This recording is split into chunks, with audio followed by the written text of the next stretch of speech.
Hi, this is Scott Garibay, and today I want to talk about Dungeons and Dragons, and I want to start to talk about the hyper narrative, the narrative that you and I build when we come to the table. And the reason why is I think there's first 50 and there's future 50. Every other channel on YouTube right now, in my humble opinion, is looking at first 50. I am so excited about the 50th anniversary of Dungeons and Dragons. I am celebrating with you, but to tell the truth, I think my eyes are really more on the future 50. And as we go into the future 50, I think it's really critical that we look at the infrastructure of the hyper narrative, which is the narrative that is being built with Dungeons and Dragons in 2024 with a Dungeon Master and 5 Dragon Masters, and to determine exactly what we're dealing with and why it's important. And in order to do that, I really think we absolutely have to begin defining, exploring and defining and understanding the infrastructure of the hyper narrative, the story that is being told with Dungeons and Dragons. All right, so thank you. Let's go. Let's get into this, okay? All right. So what we're going to talk about today is the first layer, 9 cubes of the hyper narrative at the infrastructural level. Okay. All right. So let's get into this. One, I totally understand we're in the deep end of the pool. I appreciate your patience. Stick with me. All right. Here we go. So let's talk about the hyper narrative. So basically what I'm saying is that everyone's wrong. Everyone's wrong about Dungeons and Dragons. Right now, we have this concept that Dungeons and Dragons is for fun, and that we come to the table and we're telling these stories to cut goblins in half, and there's no stakes on it, there's no wrong way to do it, and there's no value, which is absurd. And so what I'm saying is that on February 7th, 1974, Gary Gygax created a new form of human narrative that 5 decades later we still do not even remotely understand.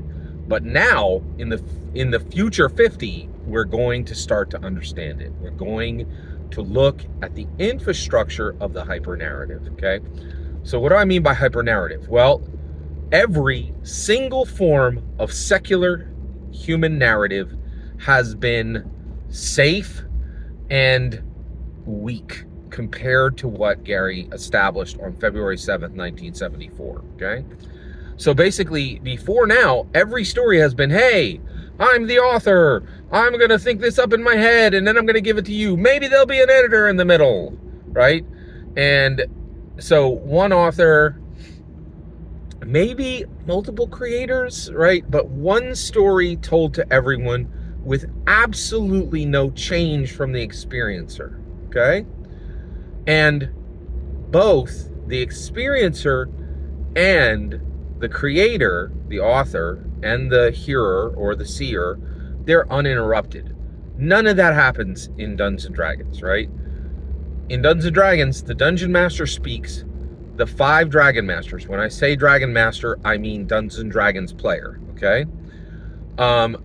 So the Dungeon Master sets it forward, and then the Dungeon Master sets it forward, and then and then at that point you go forward, and the Dragon Masters change what the Dungeon Master has set into place, and the math rocks, the dice, interrupt both and inject fate as they decide, right? And that is a hyper narrative. That is more powerful and frankly more dangerous and frankly more dramatic and frankly more dynamic than anything any humans have ever dealt with. And so we have to start looking at the infrastructure of the hyper narrative to understand it, to make it safer. You're like, safe? What are you talking about, Scott? Hey, this is non-debatable that Dungeons and Dragons is dangerous. This is no longer debatable, right? First of all, it was openly being discussed as early as 1982, where like literally millions of Americans were saying, I don't think Dungeons and Dragons is safe, right? Like, so, and now even, Hasbro has breached the subject. Tasha's introduced safety tools. You don't bring safety tools into something that doesn't have a little danger to it, right?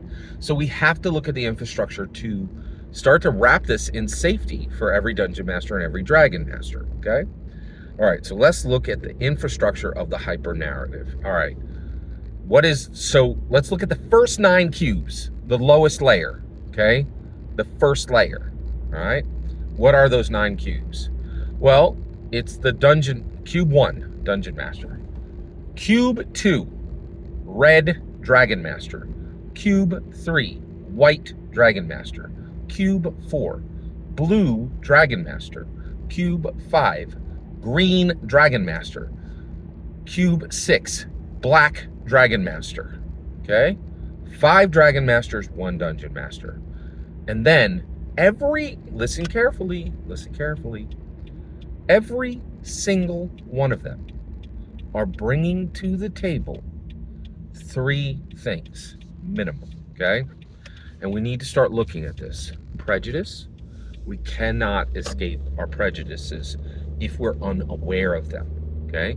So each one of the Dungeon Master and every single one of those Dragon Masters I just mentioned, the table, the physical table, the 6 chairs, the 5 Dragon Masters, the 1 Dungeon Master, those 6 sentients at that table have prejudices. They're bringing prejudice in. Cube 7, okay? Then they're bringing passions in. Cube 8. Then they're bringing their power in. Cube 9, okay? Now, I don't think I need to talk at length about the Dungeon Master and the Dragon Master. We are aware of them. We've understood them for a long time. I think we understand their basic shape. We certainly don't understand everything about Dragon Masters or Dungeon Masters, but we understand their basic shape. But because of the tyranny of fun, right? And it is very real in my humble opinion. There are a ton of people who are like, all Dungeons and Dragons can do is give you some fun, right? And it's shockingly unhelpful and unproductive, right? But if we're going to use Dungeons and Dragons for purpose, if we're going to use it as a tool, if we're going to accomplish with it, if we're going to secure with it, if we're going to improve ourselves, learn, grow, transform, we have to start talking about prejudices. We bring them to the table. We bring them to the table. So what happens when we bring them to the table? What is happening, right? It's a good question, right? So what are our prejudices? What are we bringing to the table, right? Do we have prejudices against people with different, whose skin is a different color than our skin, right? Do we have prejudices for people who aren't as educated as us? Do we have prejudices to people whose preferences are different than us? Do we have prejudices? And then, okay, so that's 3. There's, we can go on and on and on. What other do we have prejudices of people whose body types are different than us, right? There's a lot of different prejudices we could bring in, right? How deep do those prejudices go, right? Do we have them but we hide them? Do we have them and we promote them? We literally display them to others and try to recruit for our prejudices? I actually know someone who I feel, that sounds shocking, but I actually know a person who's incredibly bright, but I really feel like is a powerful recruiter for their prejudices, right? They want to surround themselves with people who have prejudices like that, right? And within the Dungeons and Dragons community, it's pretty shocking, right? And it's tough. It's really tough. So do we hide them? Here's the other one. So who do we hide our prejudices from? Do we hide them from ourselves? Do we hide them from the people around us? Do we display them? Right? it's it's a big question, right? We need to start thinking about this. And then the other thing is, do we have those prejudices in the real world, or do we have them in the realm of Dungeons and Dragons, right? Or do we have them in both? And we need to start thinking carefully about this. Okay. Next is passion. What is your passion as a dungeon master? Do you craft with your passion, or do you pressure down your passions, right? Do you hide your passions? Do you shove your passions aside so that the passions of the Dragon Masters can determine the shape of the narrative, right? And we haven't, and this is the entire point, we have really not discussed this.